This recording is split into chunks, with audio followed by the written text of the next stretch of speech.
so much. So for those that have not gotten a chance to meet, I'm Chase Miller, and I'm the president of the East Atlanta Community Association. First of all, I want to say thank you to Katie, to Eastside Church for having us here. This is a really nice space to be able to have the training today.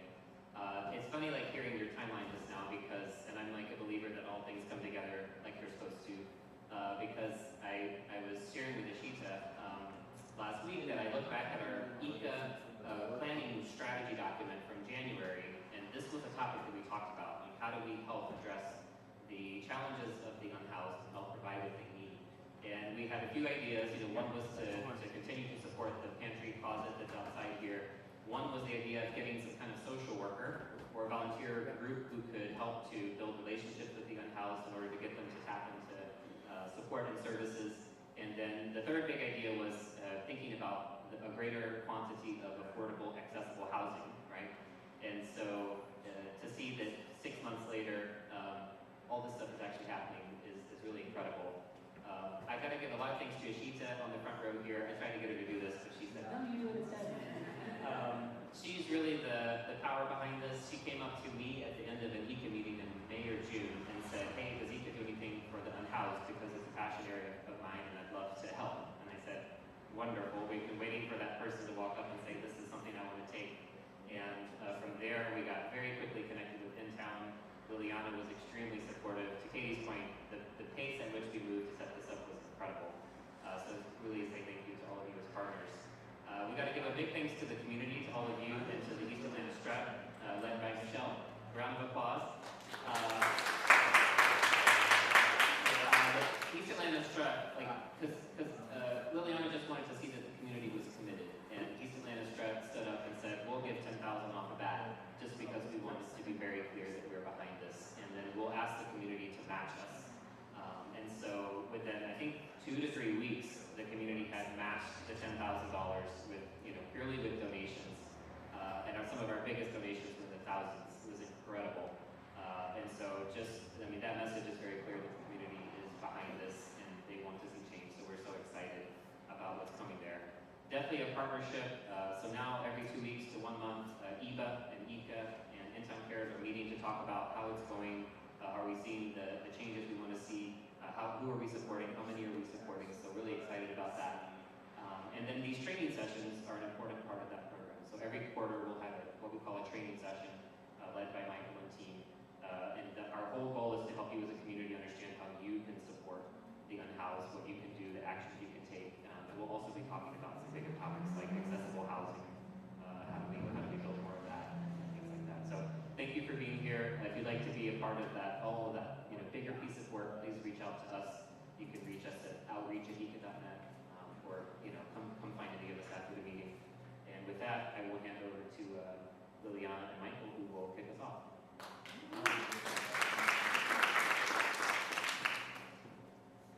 Hi, everybody. Hello. For everyone that has not yet met me, if you have not yet met me, I'm Michael Nolan. I'm here every day, not just when I'm working, because I live 3 blocks on the other side of the building. This is my community. This is my neighborhood. So it's hello. Is it on now? Sorry, we're troubleshooting some issues with the stream. Okay. Hold on. Okay. Try now. I hear now. There we go. Okay, if you didn't hear all that part, I live 3 blocks away from here. East Atlanta is my community. This is my home. It's very personal to me. So I have gone down the street to buy John Silver's all day once.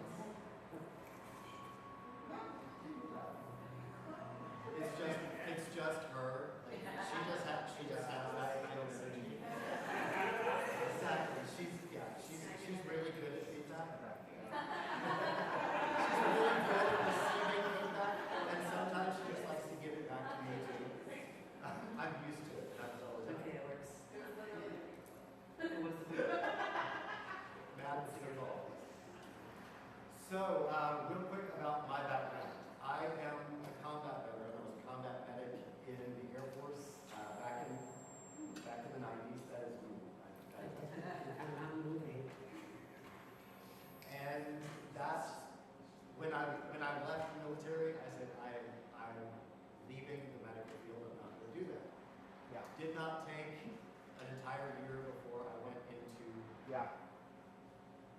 Yeah.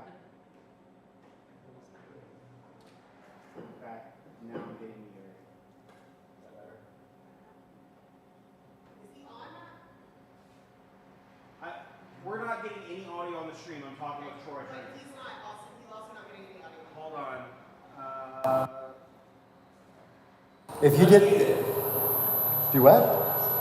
Hello, hello. Shouldn't be muted. Wait, I turned now you're on. I turned it off and on. Okay. Okay, so less than a year after I got out of the military, I ended up going into work with suicide prevention in New York City, where I remained until a year after 9/11. Came south for my own mental health, and my family's from the South. So I ended up in Atlanta 17 years ago, and even before I was doing this kind of work full-time, even before I was doing it with an agency, I did it for over a decade in my off time. And that got to a point where I said, this is what I have to do. And so I committed, almost 6 years ago now, I committed to working full-time with another agency prior to InTown, and moved on into InTown. We're closing in on 3.5, a little bit more than 3.5 years now that I've been with InTown. And my that makes it different from some of the other people in case management within town is that I work with chronic homelessness, as we all do. I'm also an addiction counselor because I'm acutely aware of the fact that homelessness, addiction, and unmet mental health needs are, as Katie has so aptly described it, those are the three biggest problems that we have in Atlanta and just about anywhere. But specifically in East Atlanta Village, as Katie has described it before, the Venn diagram of those three things is a circle. Like everything is right there, concentrated in one area. So being able to work in all three of those areas that happen to be my specialty, and it being in my neighborhood, when all of this talk started happening in the during the summer, I was surprisingly excited about the opportunity to be here, because being able to do what I do and affect that change in my community was everything to me. So, and Chase, Ashita, Liliana, everyone that I work with pretty much on a daily basis about this will tell you that I'm pretty overwhelmingly enthusiastic to a fault sometimes about this work, because I love what I do and I love this community. So I feel like I have hit the lottery and I have the best job. And I know that on that side of this room that you don't think about what I do as being, the things that I have to deal with on a daily basis as being good. But my job is about connection with people. It's not about just homelessness or just addiction or just someone who needs clothes or food. It's about having a connection with another human being, letting that person be seen and heard and let them feel understood. Because if they don't have that somewhere in their life, no matter how much help we want to throw at them, it's not going to go anywhere and it's not going to last. So anyway, I've talked enough about me real quick. I would like to give an opportunity for this young lady to speak. I am sure everyone here knows Councilmember Liliana Bakhtiari. If not on person, at least on social media. You've heard stories. Yeah, there's a lot of those. So you'll have to forgive me. I was at our friend's wedding until last night, and I'm not in my 20s anymore, and I feel like I've been run over by a car. It was a great wedding. But one of the reasons I want to thank Michael, Eastside, Katie, Chase, Ashita, Nate, Michelle, and everybody here. I would say that our neighborhood page can be a little negative sometimes and really hyper fixate on negativity. And that, we all tend to do that as a society. I'm not exactly sure why, but it sometimes is easier to fixate on the negative, but there's actually a lot of good happening in this district, in this neighborhood. East Atlanta is probably one of the most mutually aid-driven communities in the entire city, which is just awesome. So, and the reason I fought so hard for this, and I'm the only person on city council with direct service experience, also the only person on city council that's actually experienced what it's like to go through housing instability. And a lot of my colleagues get really fixated on the numbers, which there's like an immediate dehumanization with. How many people are getting housed? How fast are we getting them housed? So I think a lot of the times the part that's missing from conversation and from education and changing the culture is that you can't simply take somebody who has been chronically homeless and put them in a house without any type of support. Because there is a total shift in responsibility and mindset, and there's a shock that comes with that.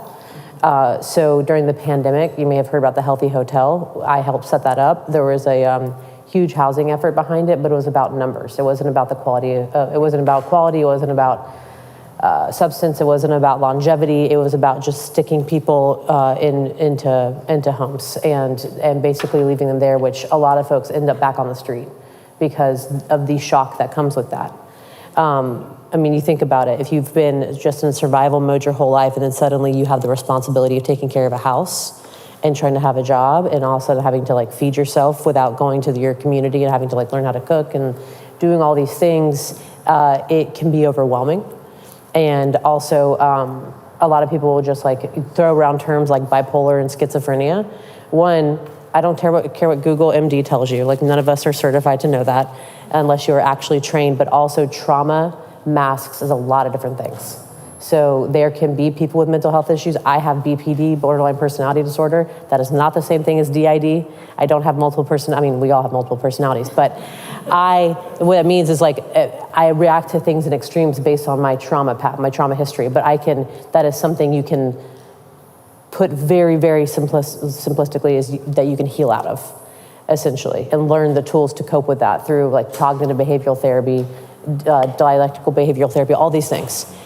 People that may be on the street for long periods of time, things can be a bit more difficult than that. But a lot of times you don't know if it's trauma or actual mental illness until you actually start somebody on medication. So there's a huge part that happens there. So one of the reasons I was really glad when Ashita came up to me and I fought really hard for this idea of a case manager being in the neighborhood full time is because in Atlanta, like Pat is great, the diversion center that we're trying to build is great, but this is not a silver bullet thing. You have to have a diversity of tactic. And the biggest thing with people who are unsheltered, like Nikki, who you may know from the street, and like other folks that you may know, is that Nikki, for example, has been through has been just put in the pipeline of like, in just the revolving door of services in the city, and there's no consistency. The difficulty I have as a council person to get her into a hospital, into Grady, to get looked at, it's almost impossible.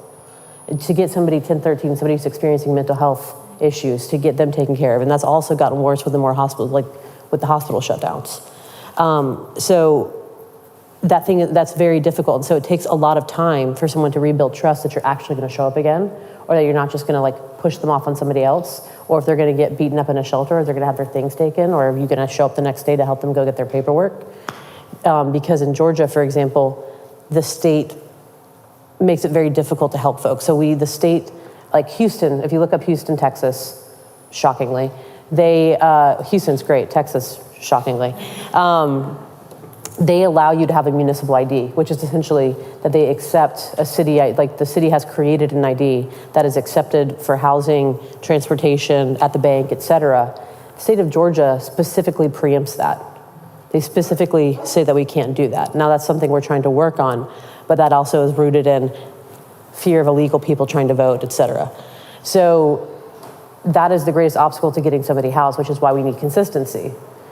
And so that's why I wanted to have someone in the community that was a known face, that was here for at least a year, that would I'm gonna keep Michael forever actually, but at least you were saying at least a year now. But to build that community trust, to keep showing up for the same folks so that we could actually get them where they need to go and find out what they need. And then in the same time, help educate us as a community so we don't feel like the only thing we can do is call 911 because currently our jail is our largest shelter. and that there are other options out there. And also the hope is to create other options and to use Michael, my office, people here to troubleshoot the issues we're having with 911, with APD, with Grady, so that we can create something more consistent and understand, because these departments really don't talk to each other. And a lot of that has to do with because they're just inundated and just overly burdened. So this will allow us to help, this will help us counter that. It's already proving very effective. We already have meetings set with the director of 911. APD, chief of police, is gonna sit down with us in the next month, and working on that also with the head of Grady and the hospital administration board. So there's a few things that we're already working on to try to troubleshoot, which is what we'll build off of here as we engage the community. And as Michael helps in town help educate us on what we need to do, your feedback is also gonna help me learn how the city needs to improve, because we need to improve a lot. We just, if I'm being very honest, we just do not do a good job of setting people up for success once the city has broken them. So we have to, and we want to figure out how to make that happen again. And someone came to one of our first meetings and was like, what will this do for me? I really want to say that, I understand people's frustration not feeling safe in their community, and so it's very easy to think of just ourselves. I'm kindly asking that we try our best to not just think about how this as ourselves and us as a community good, and how when our most vulnerable populations are taken care of, we're all taken care of. And so entering into, the mentality of these people just needed, they're asking for it, or they didn't work hard enough, or things like that. That's also a culture and a stigma that I think we're all trying to help shift that narrative on. And let's be real, it's very hard to exist today, so I understand the dissociation and disconnect and just general anger at things, which is why I'm hoping that being here and talking about it will allow us to work through it together, so. Absolutely. Thank you. Stop. So before I get, am I good? He says I'm good, so, okay. He's the one I'm listening to, because he's the one with the headphones looking important. I just want to make sure you can hear me. So one of the things that I pulled in preparation for this, because I've been getting a lot of messages through Facebook, a lot of messages through Instagram, a lot of emails, a lot of phone calls, a lot of stopping on the street.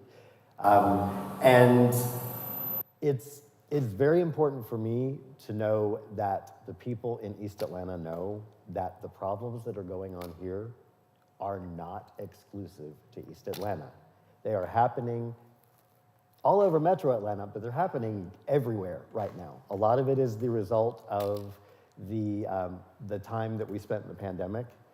Mental health issues have increased quite a bit because people, unsheltered or not, people who have gone through the pandemic, there are people who never really needed to be treated for their mental health issues because they were able to manage.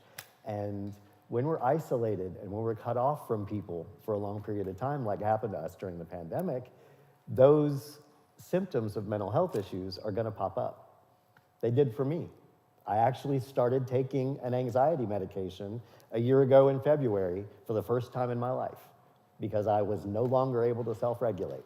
And I realized that as someone who works in behavioral health and addiction and chronic homelessness, that I needed to put up or shut up. I needed people to know that I was owning that I needed some assistance too. So I did that, and that has been tremendous for me.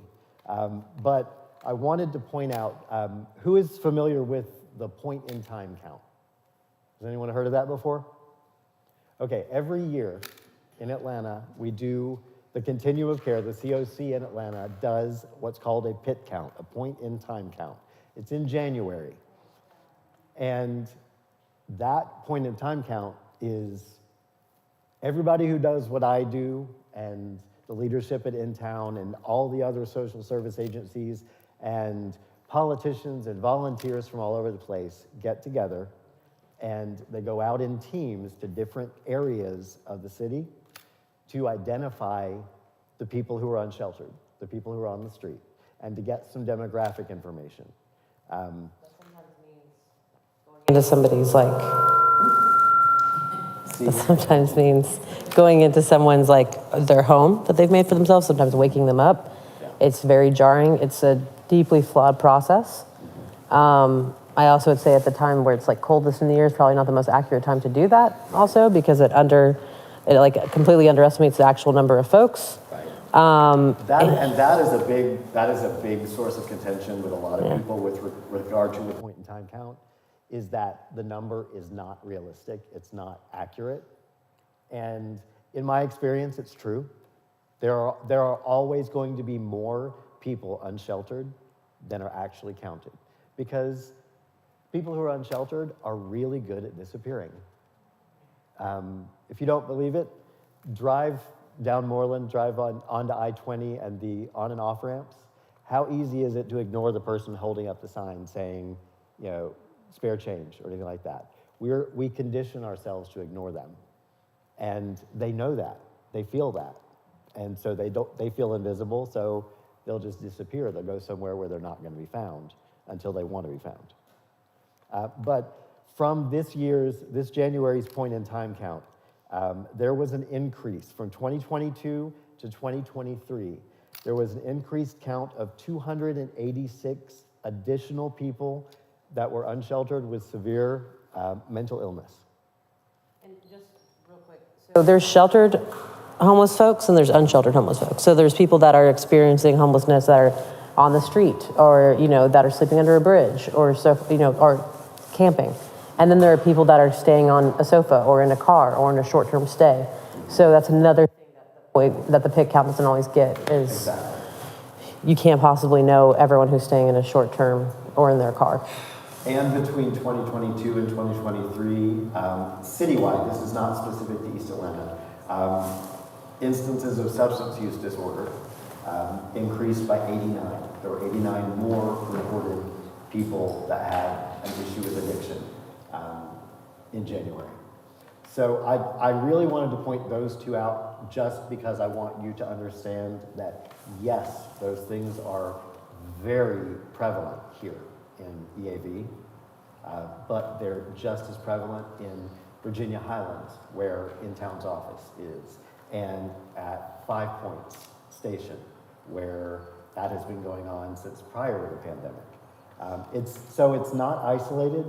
That I'm not making excuses saying that you just need to be okay because it's happening everywhere.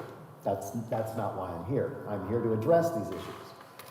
But I wanted to make sure that we started from kind of a fair baseline, not feeling as though everything that was happening here was only happening here.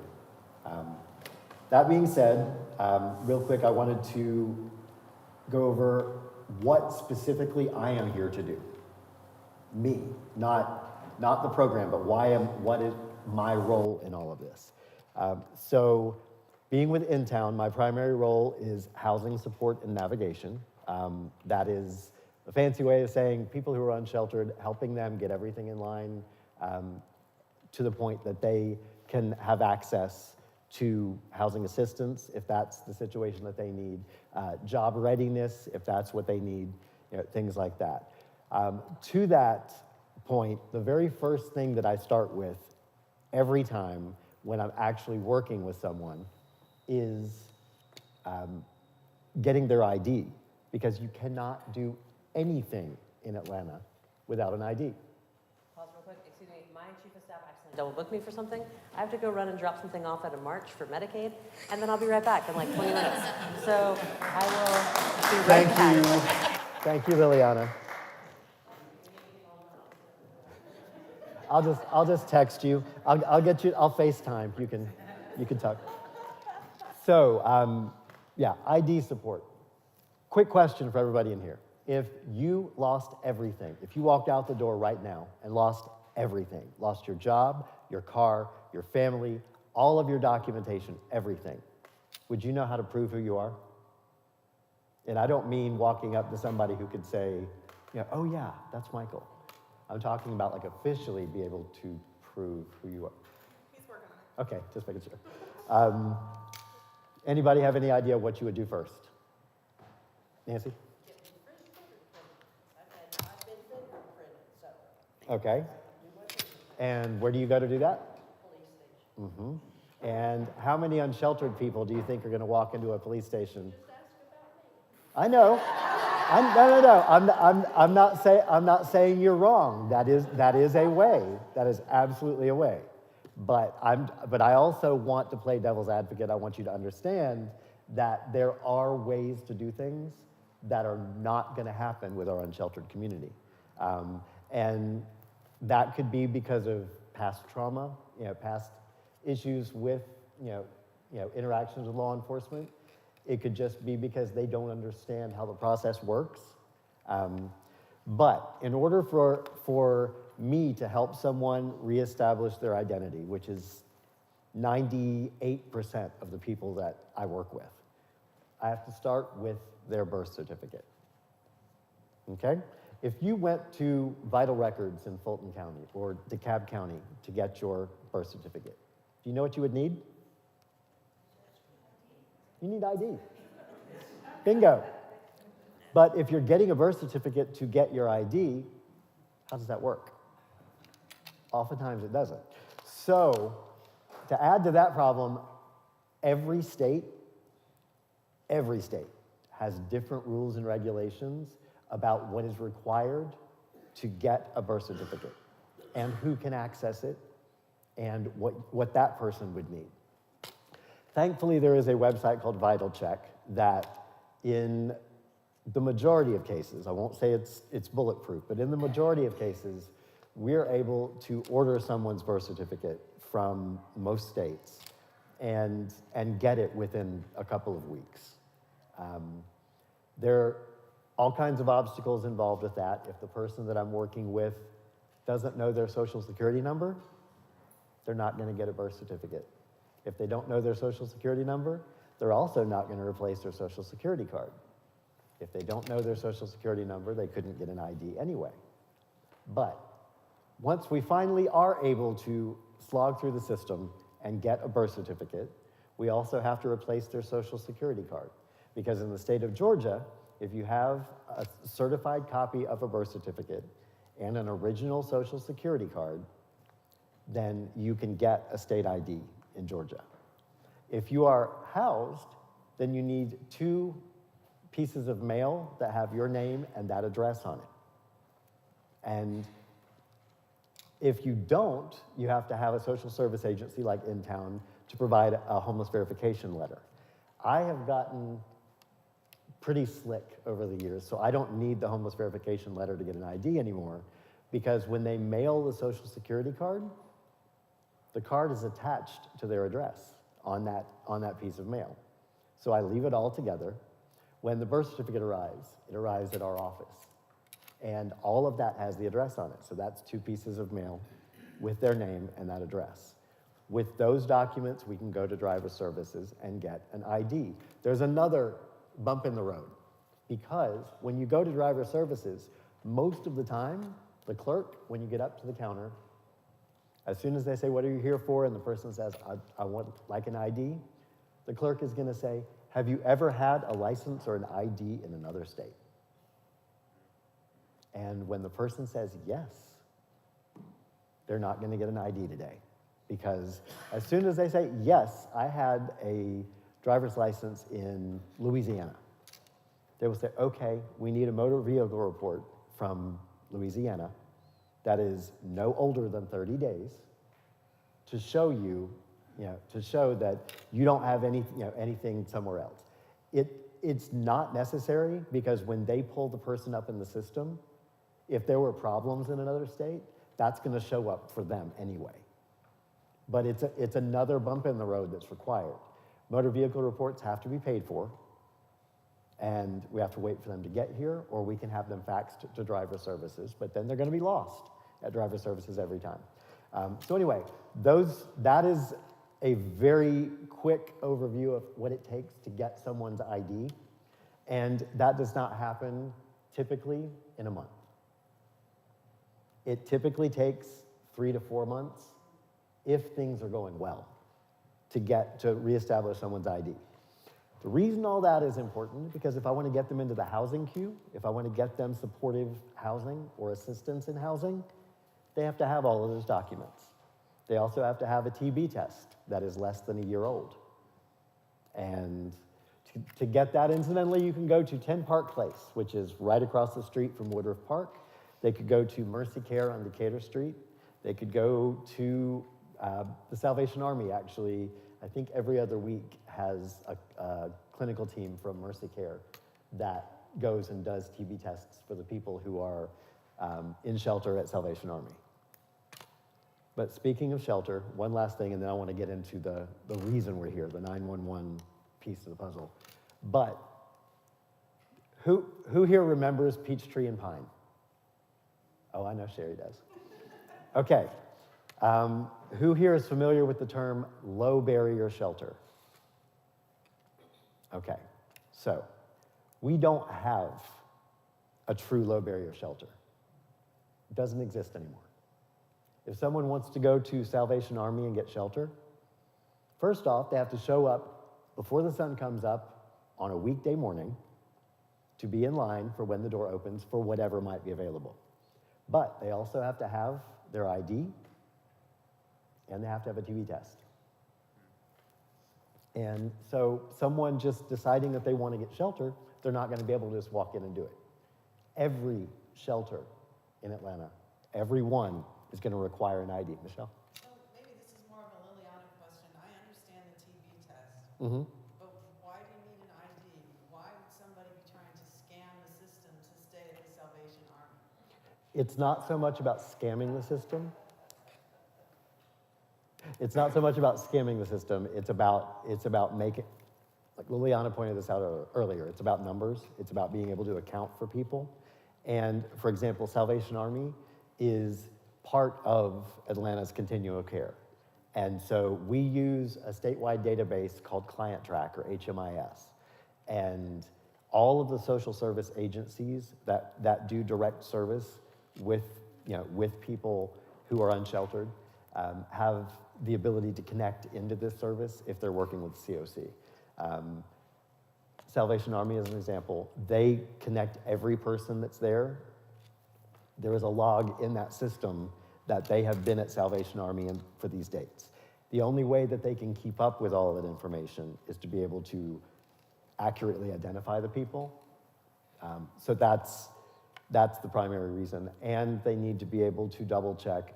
In most shelters, they need to be able to check things like domestic violence, people that have a history, sexual predators, they check all of those things as well. So they need to be absolutely certain that they are looking at the person that they think they are. Yes, ma'am? Yeah. Am I on? Hello. Okay. There's also the fact that any organization that receives federal funding for homeless services has to keep up with what the government says they have to keep up with. And so the reason, Peachtree and Pine was a blessing and a curse for sure. Having a no barrier or low barrier non-congregate shelter that large was untenable and dangerous, and we know all of the rest, but it was the only option for folks who didn't have all of these documents or who had, only wanted to go to shelter on a night that it was freezing cold or raining or something like that. And so without that, organizations like Salvation Army and Gateway are our lowest barrier shelters, and they do still have those requirements because of the funding that comes down from HUD for those shelters. It would be possible to do low barrier shelter that didn't require any of that only if the shelter were completely self-funded and didn't require any government documentation. Yes, thank you for that. All right, let's move on to the who you're gonna call. And I was waiting for Matt to play Ghostbusters or something, but not gonna happen. So first things first. What is 911 for? There are three types of emergencies that 911 is for: police, fire, and medical. If you do not need the police, if there is not a crime being committed and you don't need the police, if there is not something on fire And if it is not a medical situation, which includes mental health, then it's not a 911 call, quite simply. So I share everyone's frustration with the 911 system. Liliana does as well. We have had many conversations. As she said, we've actually got meetings coming up because we are really working on implementing some changes system-wide that we know will work. And so having those conversations with 911 is going to be a good inroad toward that. We have some examples of things that have happened in East Atlanta that we're using, as fodder for that conversation as well, because they're very well documented. And they're well documented because some of the people here are arrested regularly. Some of the community members do call 911 regularly, and there is a record of all those calls. So I don't want you to think that if you are calling 911 that it doesn't matter. It does matter. And if it is a police, fire, or medical emergency, you should call 911. I will go even further than that. If you call 911, I want you to keep a record of it. I want you to write it down, or write it down, keep a note in your phone, whatever. But keep a note, okay, I called 911 today at 1:47, and this is what I called about, this is what I told them. Because over time, when there are 10 911 calls about something and it was not addressed, then when Liliana and I do have conversations with APD and with the 911 system, we could ask them specifically, okay, on the 12th of November, I know that there were 10 calls, but from these people, and nothing happened. Why did that happen? I'm not asking for you to have that conversation. That's the conversation that we're working on to hopefully see improvements on a 911 system that desperately needs improving. I know we all agree on that. So now I want to talk really quick. I'm going to go back to 911 specifically about what to do when you call. But I want to talk a little bit about 311. Because I'm sure most of the people here have heard you should call 311 and get PAD. And that is, on paper, what you should do. I know from my own example and from more than one person that's in this room today, when we have made 311 calls, specifically requesting that PAD come out, that nothing happened. PAD stands for, now it stands for Policing Alternatives and Diversion. Right, thank you. Right. So PAD is the organization that, in the first year of the pandemic, the city of Atlanta awarded them a little over $1.5 million to expand their services so they could provide, intervention, care for people who were at the point of arrest for a quality of life crime. Quality of life crime means that they were panhandling and they got a ticket for or they were going to get a ticket for panhandling, or they were going to be arrested for that, or they were sleeping on the sidewalk. They were smoking in a public park, which, if you did not know, smoking a regular plain old cigarette in a public park is illegal. But if it's a quality of life crime, if it relates to sex work that is being done, as survival, that is a quality of life crime. And in those cases, when I was with PAD several years ago, starting the Outreach and Harm Reduction Program, we were only in zones 5 and 6, so we could actually work in this area. But there was, at the time, it was only accessible by a law enforcement officer at the point of arrest. They're standing here. I'm about to arrest Ashita, and they're like, "Well, I don't want to arrest her. I know she's just trying to survive, and I know arresting is not going to do any good." So that officer could call PAD, and then we would go out and and assess and see if it was a good fit. And instead of that person being arrested, they would leave with us and we would work with, connect them to services and things like that. When the service expanded, they expanded citywide. They are only available Monday through Friday from, I believe, 7 to 7. Yes, 7 to 7. And as part of that, the reason that you may recognize the name is because they are now connected to the 311 system. So when you call 311 for a mental health concern, almost every time you will be connected to PAD. And I don't mean they're gonna say, hold on, I'll get PAD for you. I mean, the operator is going to take information and they're gonna share that information with PAD. And ideally, PAD is going to be on site, usually within half an hour to 45 minutes. Doesn't happen all the time. And I can relate to how overloaded, my workload is on a daily basis. If you want to know how overloaded my workload is, look at the East Atlanta neighborhood group in Facebook, because I get tagged all day long, and that doesn't even account for all the direct messages that I get. But so I'm not saying for you not to call 911 for PAD. I'm saying that it is one option, and that if you do call 311 for PAD, I also want you to reach out to me. I also want a text message from you saying, I called 311 at this time about this person, because that way I can help keep up with those things as well. So there is another thing that 311 can do that is not PAD, that may be helpful in some situations, and I'm only gonna kind of go over this quickly because it's a separate part of the work we do called diversion. Diversion, and I'm gonna read this from the page to make sure that I get it exactly right. Diversion is a problem-solving strategy used to assist individuals who are new to homelessness, either staying in a place not meant for habitation or an emergency shelter, to help make their episode of homelessness brief. Another component to diversion is rapid exit, which allows for an individual or family who is residing in a shelter to be rapidly exited from the shelter into a permanent home within 90 days.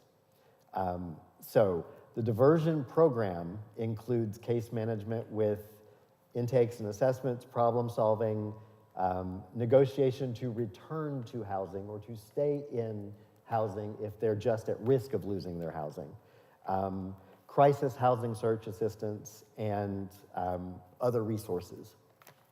So the diversion program is effective for people who have family members that they might be able to stay with, that if they were able to to come to the table with some money to be supportive of the family, or if finances are the reason that they're not going to be able to stay in the house because they're going to be a month behind on rent. The diversion program is effective for that. It is not the way that we, the way that in town or other social service agencies put people into the housing queue and address homelessness that way. But that is an option that can help to mend fences and repair relationship with some landlords that might have concerns, because within the diversion program, since they have some elements of case management involved, they can kind of mediate some of those things as well. So that is another option that is available with 311 aside from PAD. So if you happen to run into someone that is not on the street, unsheltered homeless, but they're at risk of being homeless quickly, we can connect them to diversion services. You can do that through 311. You can do that by referring them to me. There is one thing that has to happen before someone can be taken into the diversion program, is that they have to have a coordinated entry or a housing assessment, which is done at the Gateway Center on Pryor Street. Everybody know where that is? So Gateway Center is the fixed point in the continuum of care in Atlanta. It is the one permanent location that people can go there to get that housing assessment done. There are other, in town, we our case managers are housing assessors as well. We do coordinated entry assessments, but we don't do them for the general public because we have to maintain our own caseloads and the people that we are directly working with. There are exceptions to that, in some cases, if we are partnering with an agency. I can actually give you an example. Does everyone in here know Sherry McCoy? Everyone in here probably knows her more than they know me. So Sherry and I have known each other for longer than either one of us want to admit publicly. She's with Blessing Bags of Warmth, and over time there are times when she will say, "I want to get this person into this program or into this hotel, but I don't have time to go to Gateway and get an assessment for them. Is there any way you could do an assessment?"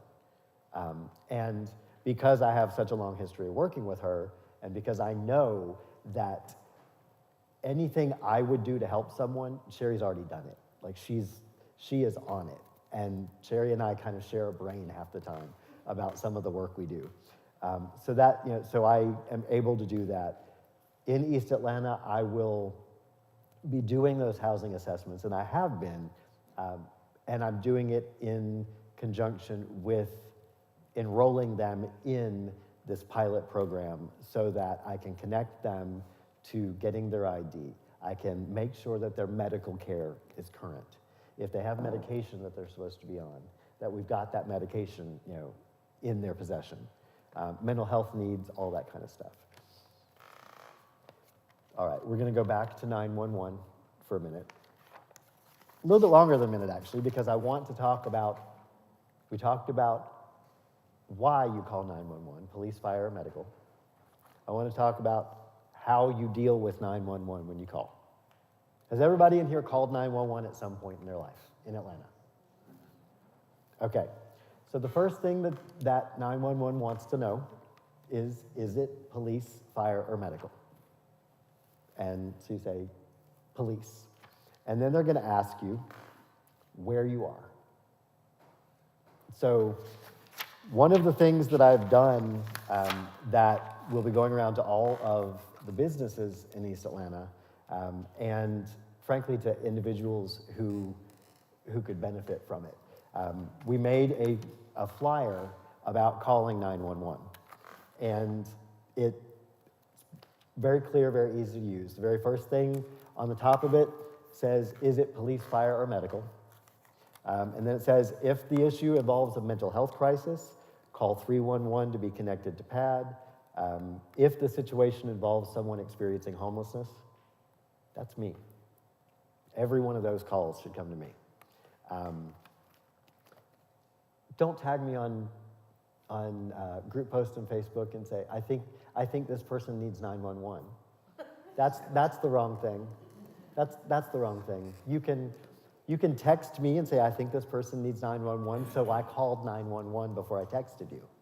Because if you think that it is a police, fire, or medical emergency, I am not police, I am not fire department, I have medical experience, but I am not the emergency response team for East Atlanta.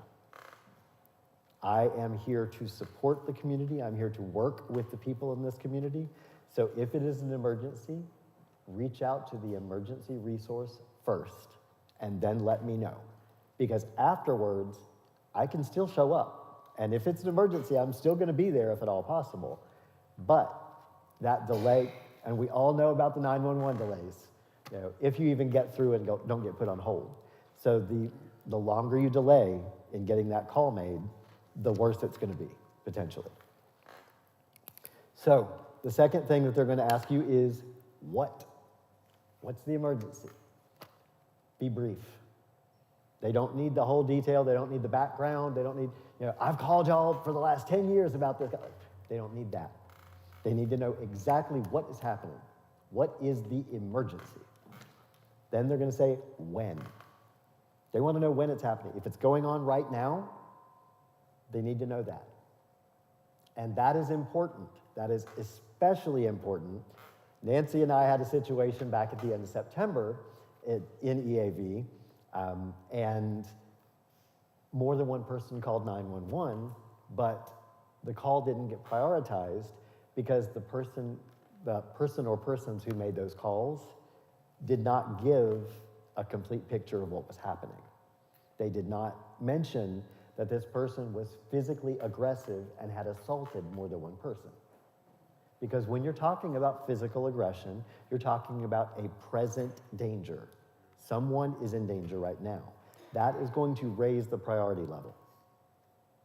So by mentioning what's happening and saying this person is physically assaulting someone right now, you know, so that's why when matters. Did this happen an hour ago? Did it happen 15 minutes ago and it's not going on now? Then we're going to go on to who. Is the person that is responsible, the perpetrator, are they still there? Is the emergency still going on? That's a when thing. But if something is an emergency situation, have a description of the person that you're calling about. That's important. That's incidentally, that's also important if you reach out to me. If it's not a person that we all already know, you know, one of our usual suspects, if it's not one of them, I need a description of the person, something that's going to allow me to, when I walk up, okay, that's the one she's talking about.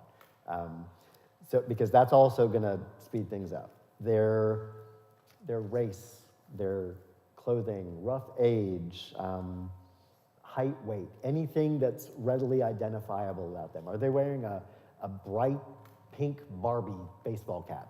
You know, something like that is going to make it easier to spot them quickly, is going to make it easier for me to do my job, and it will absolutely be critical for 911, no matter what that is. Two more things about calling 911. You need to make sure that if there are any injuries, they're going to ask you, but if there are any injuries, you need to tell them. They need to know. If that's the last one. If there are any weapons, see Nancy? It's right there. Right there. Okay, yes. Are there any weapons involved? If there are weapons involved, what was it? Was it a gun? Was it a handgun? Was it a shotgun? Was it a knife? Was it a pencil? Was it a cup of water on the steps outside, East Side Church? If someone picks up a trash can and throws it, that is a weapon. If they pick up anything and throw it, that is a weapon. So yes, and they should be described as such. You know, I was assaulted with a trash can lid. That is a valid thing in East Atlanta. We know, right? So that is the most important thing when you're calling 911. Make sure when you call them that you can give them an accurate description of where it's happening. Joe's Coffee House in EAV is not the accurate description we're looking for. We're looking for the address.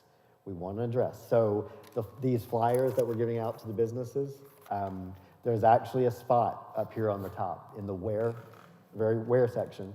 Your address is, and the business will put the address in there. Another piece in where you are. What county are you in? Who's had an issue with being bounced back and forth between Fulton and DeKalb on 911? Yep, every single one of us. So, on this, it will also say that this location is in Fulton County. This location is in DeKalb County.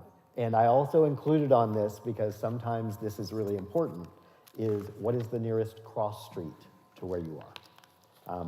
That doesn't necessarily apply so much as if something is happening in the village, because that's Glenwood or Flat Shoals. Yeah, we know those streets, and 911 knows them. But if you're dealing with a situation in a neighborhood in East Atlanta, it's really important to know what the nearest major cross street is, because that's especially helpful for EMS.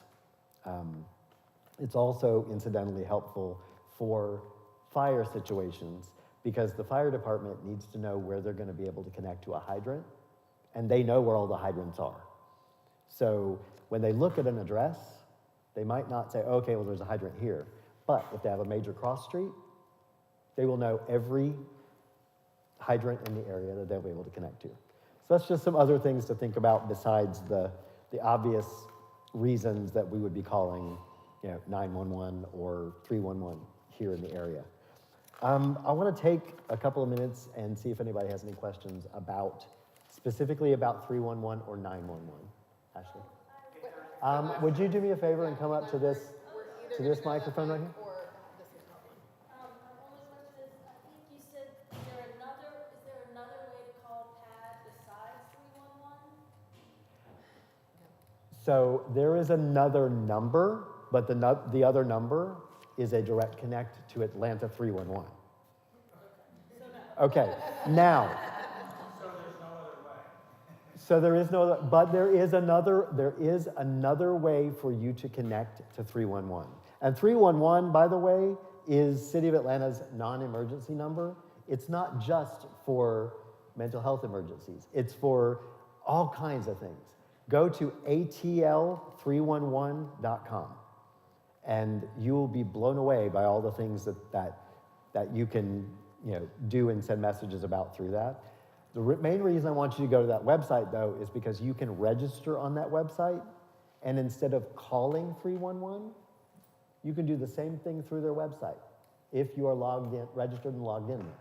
So you can make reports to PAD and things like that, and you don't have to do it on the phone and wait on the phone. If it's something that's a concern for you, you can do it through the website. Thanks, Ashley. Anybody else have a question about 311 or 911? So I live, my house backs up to Brownwood Park. So Okay. I walk my dogs there a lot. So I experience a lot of individuals who are unhoused, who are living in some way, shape, or form in the park. Mm-hmm. You're saying that, or are you saying that I could call 311 to report No. them in the park? No. That call comes to me. Okay. If you have anything whatsoever that is connected to homelessness, being unsheltered, in East Atlanta, that's a me call. That's why I am here specifically. So we want to deal with that. Now, I will also, I need to find this specifically. So this is a piece of information that I found when I was pulling things specifically for this training, that as it relates to PAD. This is a sentence that was not included when I was there, when I was working with PAD before. But in referencing 311 and contacting PAD, it will say, individuals with open and eligible criminal cases in the City of Atlanta or Fulton County are provided with long-term case management, legal navigation, and housing support. Now, what they're saying with that, they're like, oh, that's great. It's great that those individuals are going to be connected. What that sentence is actually saying is, if they do not have an open and eligible case, a case that's eligible for PAD, they will not receive long-term case management or housing assistance from PAD. So long-term case management and housing assistance is me. That's why I'm here. I'm here to work with the people. And I do want to point out that everything that's going on in Brownwood Park, I am well aware of. I am working very closely with Ryan and the East Atlanta Kids Club about what's happening, and I'm working with the individuals that are in and out of the park as well. As of Friday afternoon, which I was not supposed to be working because it was Veterans Day, but I did work a little bit. And she actually messaged me and said, I need you to take a look at this, but I hope you're not working. Yeah. Literally a veteran. Yes. Should have taken it off. I actually took Veterans Day last year for the first time in my life. I actually took it off.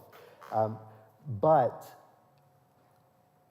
I just want you to know that those things are known, that we do, that we are working on it. And as of Friday afternoon, when I did wrap up my work, I have, since the beginning of October, we've enrolled a total of 15 people who are unsheltered in the area. I'm working with more than that. When I say enrolled, Enrolled means that we have started the process. I'm working on their ID and their TB test, and because they have shown some kind of initiative and they want to do something to improve their situation. Whether that means they're ready to talk about housing or not, that's not all the time. Sometimes it takes quite a while, because the people who are unsheltered outside of this building and everywhere else that you encounter them are rightfully very careful about trusting people. They don't trust anyone. Everything they have is stolen, or they're treated like they don't exist, or they're treated worse than they don't exist. And so that's the reason I tell people that my job, I do a lot of things. There's a lot of bullet points on my papers, but my job is about connecting with another person. It's about connecting with them. It's not about me showing up and saying, you need clothes. It's about saying, hi, I'm Michael. Is there anything I can help you with? I don't just show up and hand them something and say, here's what you need, because I've never met this person. How do I know what they need? Until I have a conversation with them. And a conversation with them means I have to see them, acknowledge them. And so that's how I do my job. I actually interact.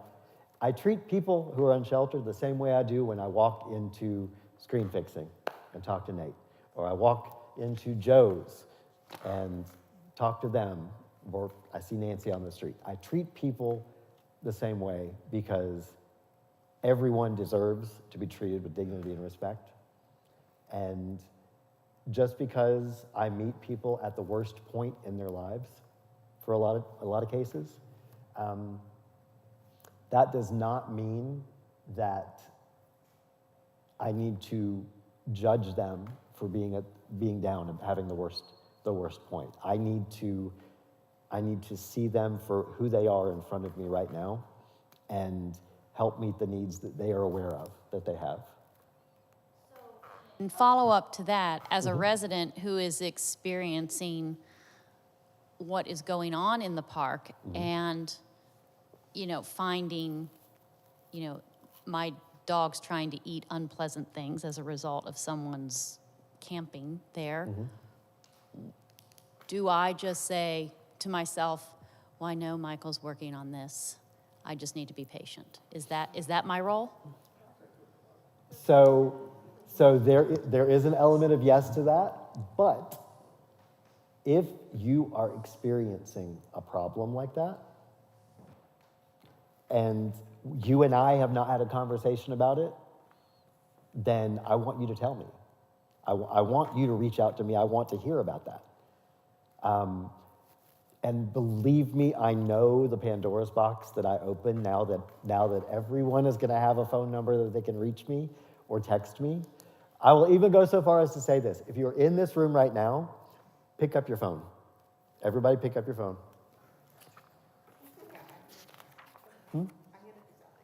Okay.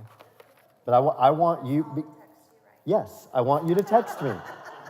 I want you to text me at that number, but I want you to include your name, and if you are affiliated with a business, you could say business. If you're a resident, you could just put your name. You can, if you want to put your street, you can. I already texted you on Monday, but I didn't. Yes, I did get it, but not at this number, right? Or did you get this number? Did you get the 943 number? Yeah. Is that the? I get messages from so many directions that I just wanted to make. I responded back very nicely. I said I was going to meet you today, but Yes. I So I do have that message, and when I am back over there working with it, I will probably reach out to you to let you know that I'm doing what I'm doing. Did you have a? Just a 311 question. All right, hang on. Let him get the microphone because we're streaming to YouTube, and I want to make sure that everything gets heard. So the 311 thing. Then what I'm hearing, I just want to make sure I'm right, is essentially that's some sort of a triage intervention of some sort and isn't going to result in any sort of long-term, unless the people meet those very specific requirements? So, yeah, sure. And you can use that microphone right there too. So PAD is part of our homeless services and our mental health services ecosystem in Atlanta. What we are finding is that there is more need for PAD than what PAD can do. And so what PAD is focusing on right now is they are focusing on mental health crises and immediate intervention for mental health crises. And so the way I talk about it is a 911 call is fire or medical, or if someone is a threat to themselves or to others that is imminently threatening. PAD is a call, 311 and PAD is a call if someone is having a mental health crisis, a mental health experience, but is not harming anyone, is causing a disturbance, is uncomfortable, but isn't hurting anyone or isn't putting anyone in immediate danger. Anything else is a Michael call. And we're not promising it in town to be a silver bullet that ends homelessness overnight. And what we've discovered over the last 8 years, and why we're the organization that has housed 1,000 people in Atlanta, is because we've recognized that it takes this long-term relationship building. And Eastside and East Atlanta and all of y'all have been doing a great job of that initial engagement by supporting the pantry and by including Michael in conversations. And so my response for a situation like that would be, yeah, absolutely a conversation with Michael, and then Michael likely can go out and have conversations with folks that he's already met and that he's already addressed and say, hey, these are some of the community's concerns. Let's think about, with the person experiencing homelessness, let's think about a way that you can have access to a bathroom that isn't right here in the park. There are little solutions that can be addressed and that can be navigated while building up to the big solution of moving someone into housing. And another, to that, the same point, Ryan at the Kids Club reached out to me a few weeks ago about someone who had set up a camp in the pavilion, and I was lucky enough in that case to already know that person. We already had rapport. So I was able to go over and have a conversation with him and say, look, this is a public park, this is a rentable space, so no one is yelling too much about you at the moment, but know that it's possible and it's probably coming because you've made a house here in the pavilion that is public property that is accessible to kids and families. And so I need to ask you, how can I help you find somewhere that will be better, that's not here, that is not going to to introduce those issues to you as well. And I was able to get him relocated before the end of the day, on his terms, because I didn't say, you have to get out of here. You can't be here. Because that, even if someone does not have unmet mental health needs, if all they ever hear is, you can't be here, we don't want you here, go away, get out, then that's going to affect the way they, the lens through which they see the community around them.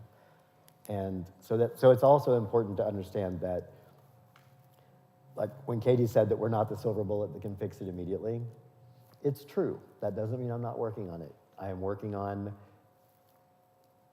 Brownwood and surrounding, East Side and surrounding. I am also, if you happen to notice when you pull up or drive down Moreland, that we have a kind of a makeshift encampment outside of East Atlanta because it's across the street on the other side of Moreland. On G-Dot property. Right. On G-Dot property. Yes, I would like to make that clear. No. So I also know the people who are over there, and I'm working with them. And when I say working with them, that we are all in different areas of, or different levels of connection as far as this person has their ID, we're waiting on a TB test, and then they'll be in the housing queue. There are people who are staying across the street right now who are in the housing queue. So and there are more than one person over there that I have managed to get into the housing queue. So the fact that they're there right now, number one, it means that I know where they are and that I can reliably see them. Number two, when they went over there, they had permission from the people who were doing work on that property to be there. So they were not staying there illegally at that time. But I am working with Ryan and the kids club and the people in the park, the community members who are using the park. I'm there several times a week, checking in and working on that end. So. Can you? Thank you. Switch keys in the handheld. I feel like I just did something bad. You did. Yeah. So another thing to add to the individuals staying sometimes at the pavilion, a lot of those guys, if you talk to them, will tell you they grew up in the neighborhood, and that like this is their home. They just don't have a physical home anymore, but that community is what they know. And a lot of times, like when I've been out there with the Parents Network or with Ryan or somebody else, looking at how we're going to be investing money in the park, the guys get so excited because they're like, this is where I played when I was a kid, or this is where I grew up going. So I'm really glad to see that you're, taking care of kids. Is there anything I can help with? So a lot of them just like want to be a part of the community. It's just like, and then of course, yes, you do absolutely have people who have mental health issues or can be aggressive sometimes, or like Eric, the individual who broke the windows a couple weeks ago, who is still in jail. We've been keeping an eye on that. But Eric is somebody who is schizophrenic and has other mental health issues, and most likely, if I am guessing, because this is very common here, was put out by his family. That could potentially be the case, and Michael would know more than me. But a lot of the times, the people that end up, there's been people that have been hit on Moreland that had mental health issues. A woman last year was in her 60s, bipolar. I went back to her family's house to let them know that a member of their family had died.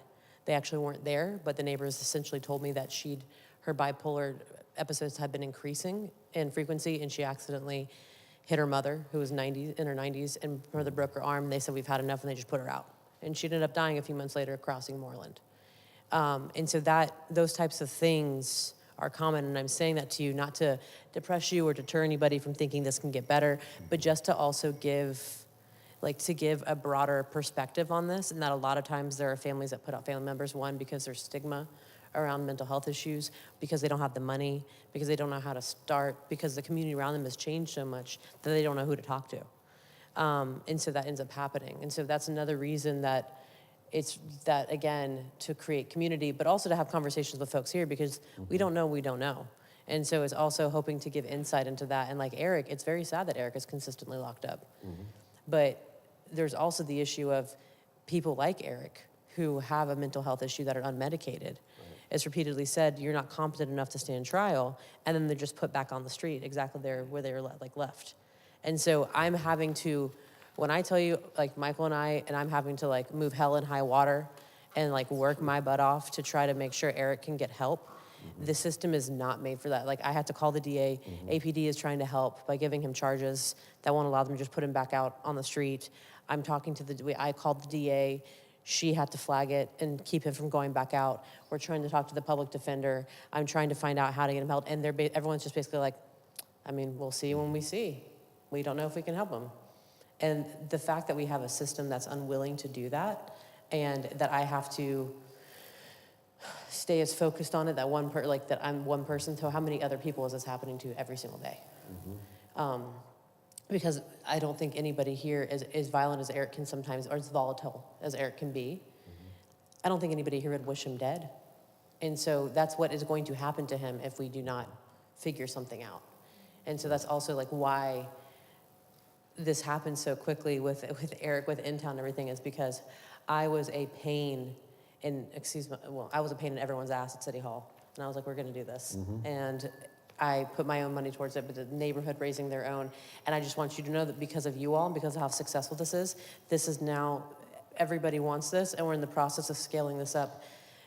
to 5 different districts outside of this one. And we're also working on scaling this program to 2 additional neighborhoods, one of them being Sweet Auburn and Kirkwood.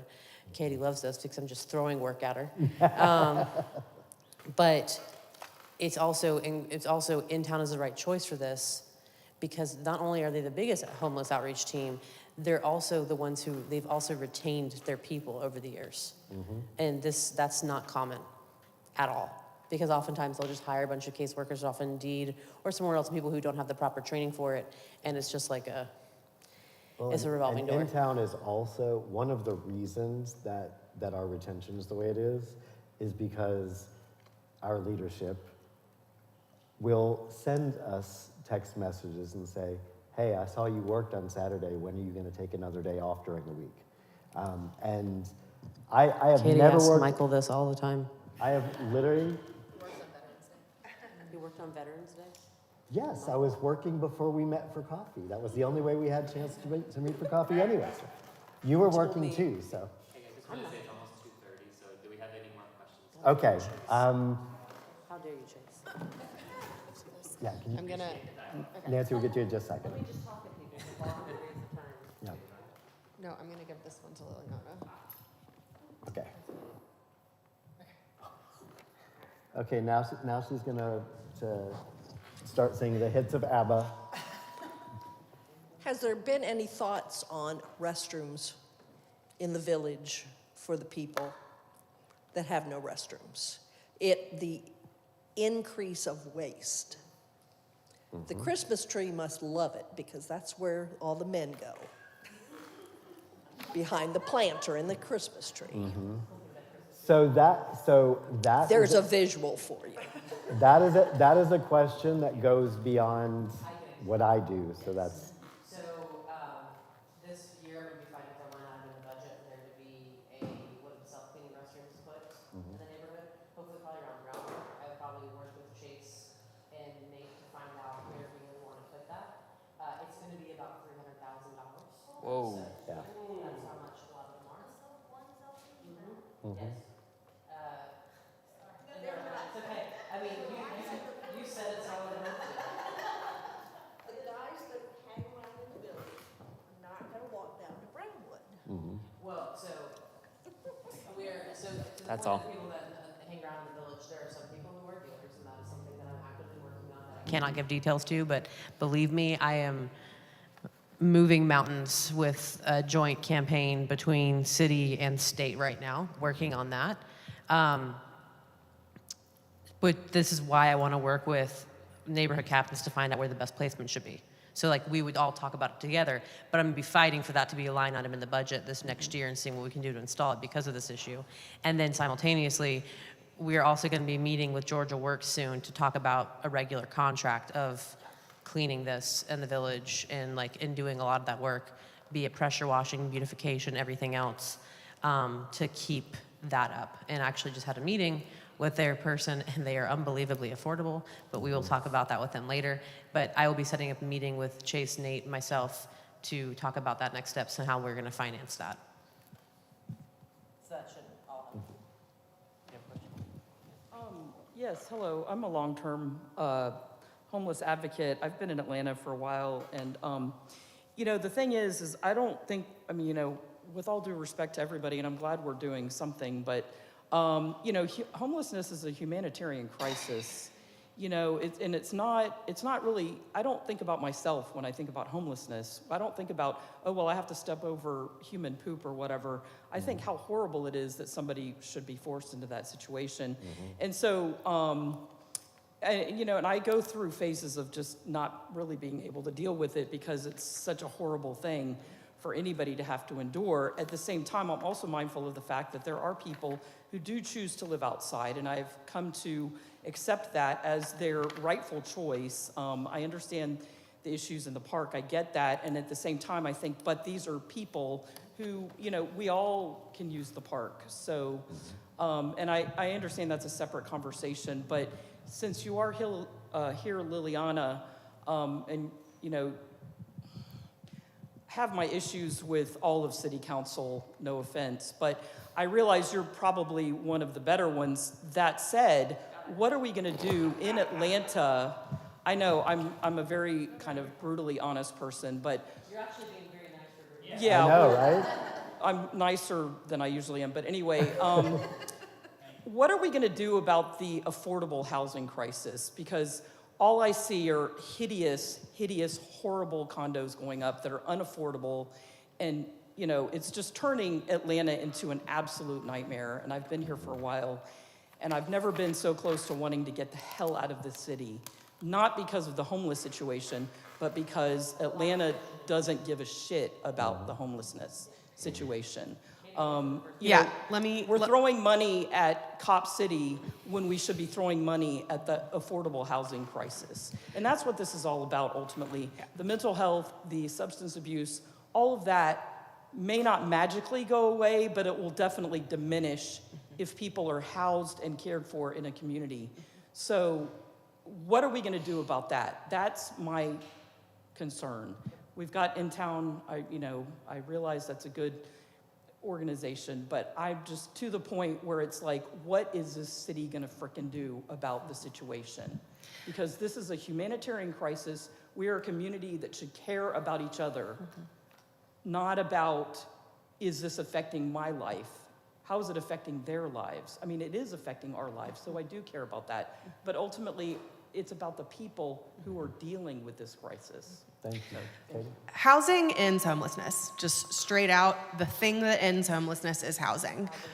Housing first approach, which means that you don't have to do anything to deserve to move into an apartment. There are these government issues that we're dealing with how difficult it is to get a ID and birth certificate, and that's part of why it takes so long once someone wants housing.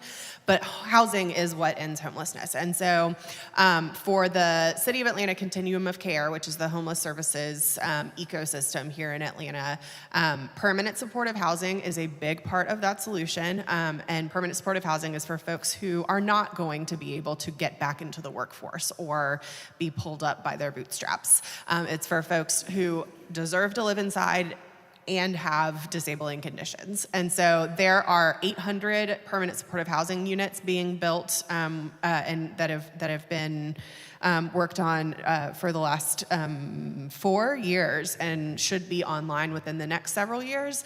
That's going to make periods of homelessness shorter because there's going to be availability for folks who are the most chronic, who are most of the time the folks that we are seeing who are actually sleeping outside and physically in communal spaces. So that is coming online. They're working on that. There's about 100 of those units, maybe a little bit more than that. We'll have some online. Yeah. East Atlanta and Reynolds County, or for East Atlanta by the end of Okay. Yeah. So these are all being built, and that is going to ease that system significantly. But really, just as far as a humanitarian effort, yeah, anything that in town can do can only be effective when there is housing that is available. So affordable housing in general. Sure. Do you mind if I answer this one first, and then absolutely you. So to answer the question, so the mayor and I and most of council and I define affordability very differently. I don't consider affordable housing to be 60% AMI. I think that's bullshit. I think 20% AMI is affordable, and that is because and I keep cussing on this, so I'm sorry, because the cost of living Yeah, so what are the numbers, Michelle? Like what, 60% now is what, 70,000? I want to say, because HUD just redid the AMI formula. But essentially go ahead. So AMI is area median income, and so there are AMI levels set for every metro area in the country. Technically, according to the government right now, 60% of area median income is considered affordable housing. The majority of people that are experiencing housing insecurity and therefore episodes of homelessness have an area median income closer to between 0 and 20 to 30% max. And so affordability, according to the government definition of affordable, is not going to be affordable until the poverty, or until the minimum wage is raised to a living wage. Oftentimes they'll also factor in all the neighborhoods, so it's like, how can we create affordability when you're factoring in the average median income of Buckhead or Ansley Park and with everything else? So to answer the question, so one of the things that is also part of this initiative is us working with the neighborhood to locate areas where we can build and do some of the rapid housing options for people in the community, because also if you talk to anybody who is unsheltered, and the unsheltered communities have leaders just like we do, and so I've met with a lot of the leaders in different communities and asked what do you need? And one of the things, I cannot believe it took them saying this to me, but it was we consider it a form of violence for you to remove us from the only community we've ever known to house us 10 miles away. If you house me in Norcross and I'm used to growing up on Edgewood Avenue, and this is where I know where I can get food, where I can charge my phone, where I can sleep safely, where I can get clothes if I need it, where I have my friends that I know, and you take me away from that, how am I supposed to survive? Yeah. Jesus Christ. Okay. So there are people, and so that is also one reason that part of this initiative is also locating land in the community to build housing for those folks that are on the street. And that's actually something we're working on right now. To answer the question of how to do this on a broader scale, because the city lacks vision, we are not, our society is just reactionary. We don't do preventative anything, or preemptive anything, or no, we preempt a lot of things, sorry. Preventative. Preemptive, yes. And so one of the things I'm also doing at the state level is I'm currently talking with Republicans and convincing them to work on legislation to remove preemption from municipal IDs. It's a big lift. But I'm making some progress because I'm able to sell it to them as you don't want to duplicate efforts and waste money and time. Because, if there's somebody doing it, if they're in a system in DeKalb, but also in a system in Fulton and maybe in the system in Gwinnett, all duplications. And so I've been able we're making some progress. And that's also part of this work. But one of the things I did as I was coming onto council was I worked on something called a housing deficit map. So we know how many people are going to come into the city now. Over the next 15 to 20 years, it's going to probably be about 950,000 people. So my idea with a bunch of housing advocates was, if we take a look at how much housing there is in the city, how much housing needs to be added in order to avoid the housing crisis, divide it up equitably and equally amongst all neighborhoods, go to the neighborhood groups and say, this is how much housing needs to be added in your community over the next 20 years. How do you want to see it come in? Give parameters. And say, this is the percentage that needs to be workforce, this is the percentage that needs to be affordable, and this is the percentage that needs to be market rate, then you can begin to attract what you want to see into your community. And I found that to be one of the ways to defeat NIMBYism, was giving people a sense of control over how that was, around intentional development, giving people parameters and exact numbers and explaining. And I think that would actually be quite successful. It has been in the past. And then after that, you're able, and if you do that with the housing department, with planning department, you can create traffic plans around that. And voila, a vision, radical concept. So I've pushed this, and I created that whole map, which took about a year, with a number of housing advocates, handed it to city planning, and they have done nothing with it. I've pushed this with the administration, I pushed it with city planning, and so that's also another reason I'm out here doing this work, is because I'm hoping to also work with the community, be like, hey, this is what we all want to see, please help me advocate. Because District 5 also is one of the is now the swing district of the city, so we actually have a lot of influence. And so if we rally around a cause to care for people in the community that don't have a voice or a seat at the table, that can change everything. And then this district is, thankfully, quite loud. And so y'all are able to we are able to raise the bar of what should be expected. And so that's another thing. And so that's why this also, I wanted to pilot the initiative here in town, because I knew it would be so successful and we would be so loud about it that we would end up being scaled citywide. Now, I thought that would take a lot longer than it has.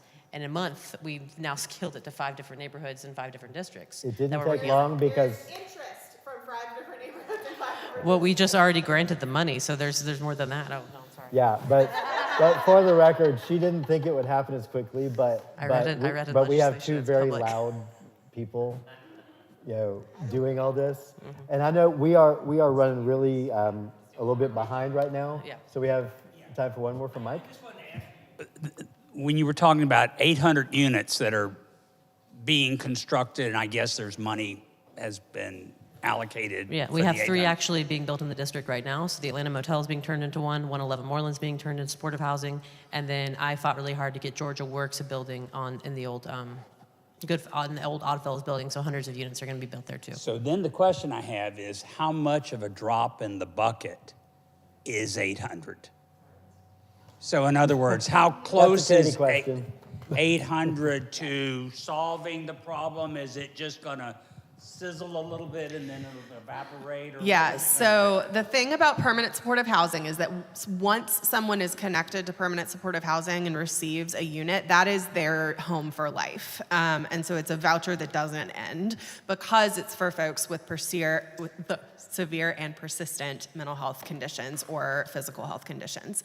And so we have a lot of PSH that already exists in the city, but people stay there until they die. And so we don't have a lot of turnover in the system. So what this 800 units is gonna do is it's going to match pretty close to the queue that folks experiencing chronic homelessness are sitting on in the city. Right now, I think the last time I looked, we had 950 or so people on the queue, and the vast majority of those people that are waiting for housing availability are eligible for permanent supportive housing. And so if we can get the housing, then the people can get into the housing. And then best practice for how the Housing First model is that there's 90-day turnover. So 90 days after a person presents as unsheltered, they should be moving into an apartment. And so once these 800 units are built, our system will be more equipped to be able to move toward that goal. I've been in office now, it'll be 2 years in January. And I've managed to get 3 of these projects off the ground just in this district.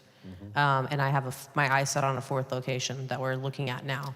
And so the hope is if I can do that in District 5, where our land costs have exploded, then because also the point of this is not to segregate poverty.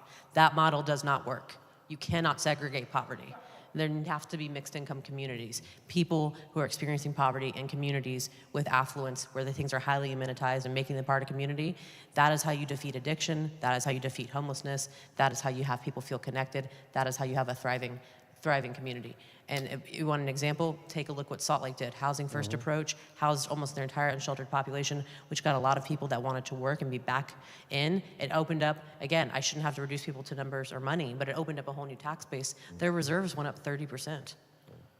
It's beneficial to everyone to do that. And to the point of the Cop City piece, I completely agree with you, because the number one way to eliminate crime and the need for that is eradicating poverty. We are pouring our money into a reactionary system that is not trained to handle root causes and systemic oppression and all these other issues.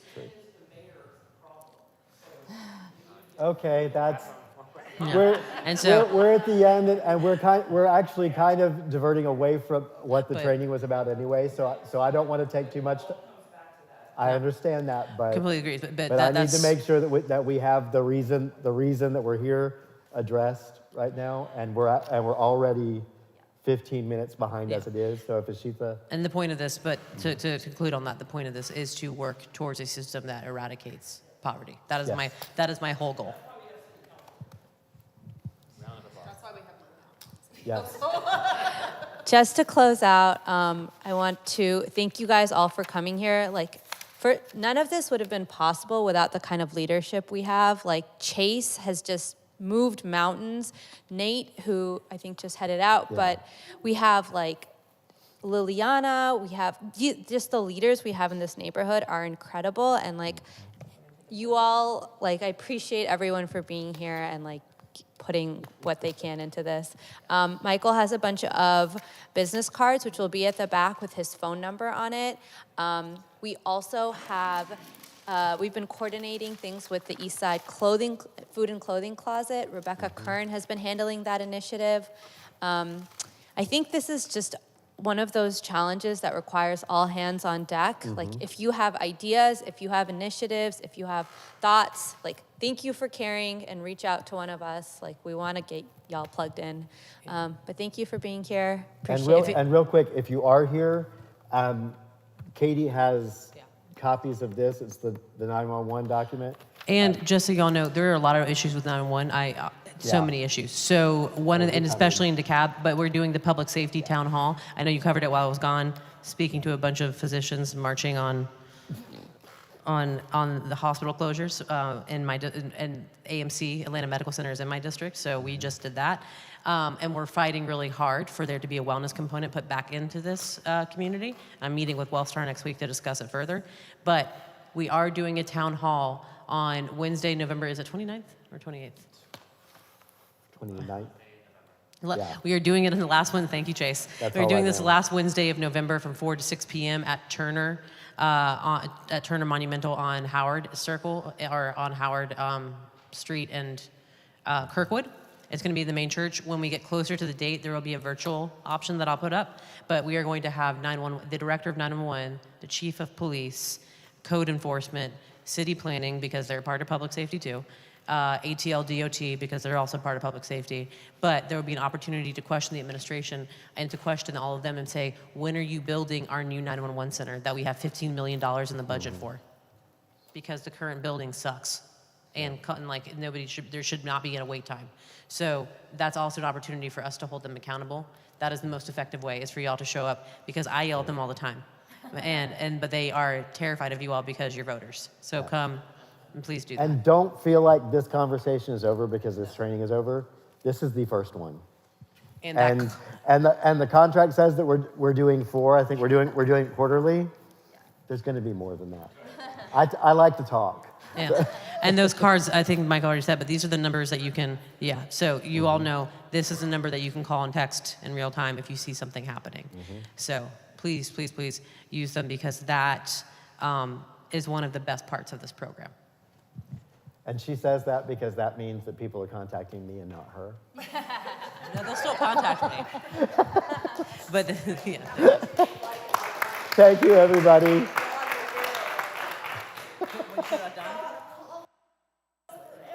I know.